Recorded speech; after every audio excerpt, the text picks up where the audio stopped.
WH ஹட்சனோட history of English லிட்ரேச்சர்லேருந்து ஒரு 10 topics நம்ம கொடுத்துருக்காங்க இல்லையா?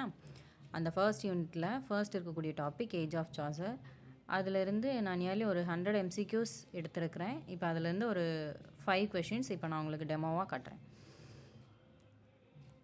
First Chaucer's life, influences and period. அதிலிருந்து கொஷின்ஸ் பார்த்தீங்க அப்படின்னா, first question, which century is predominantly called the age of Chaucer in English literary theory? அதாவது English literary தியரியில் age of Chaucer அப்படின்னு சொல்லக்கூடிய செஞ்சுரி எது அப்படின்னு கேட்குறாங்க.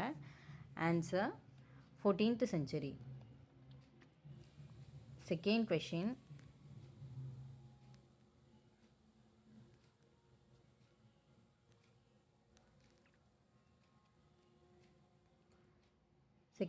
என்ன அப்படின்னு பார்த்தீங்கன்னா, Chaucer lived during the reigns of which 3 kings? Answer Edward III, Richard II, Henry IV. அதாவது எட்வர்ட் த்ரீயோட டைமில் அவர் பிறந்திருப்பார், ரிச்சர்ட் டூவோட டைமில் அவர் வாழ்ந்திருப்பார், ஹென்ரி த ஃபோர்த் டைமில் அவர் இறந்திருப்பார். Next question, WH Hudson divides Chaucer's literary career into how many distinct periods? Answer 3. Fourth question, what are 3 literary periods of Chaucer in correct chronological order? First அவர் ஃப்ரெஞ்சில் இருந்திருப்பார், second இட்டாலியனை follow பண்ணியிருப்பார், தேர்டாக தான் இங்கிலீஷில் பார்த்தீங்கன்னா கேண்டர்பரி டேல்ஸை சொல்லலாம்.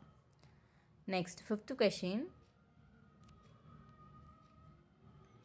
which of the following historical events took place during the age of Chaucer? அதாவது age of சாசரோட டைமில் அந்த இம்பார்ட்டண்ட்டான ஹிஸ்டாரிக்கல் ஈவெண்ட்ஸ் எதெல்லாம் அப்படின்னு கேட்டிருக்காங்க. ஆன்சர்ஸ் பார்த்திங்கன்னா ஆல் த அபோவ். அதாவது 100 years வாரும் அந்த டைமில் நடந்திருக்கும், பிளாக் டெத்தும் அந்த டைமில் நடந்திருக்கும், பெசன்ஸ் ரிவோல்ட்டும் அதே டைமில் தான் நடந்திருக்கும். எஸ், தேங்க்யூ ஃபார் வாட்சிங். For more MCQs please do follow, share and subscribe. Thank you.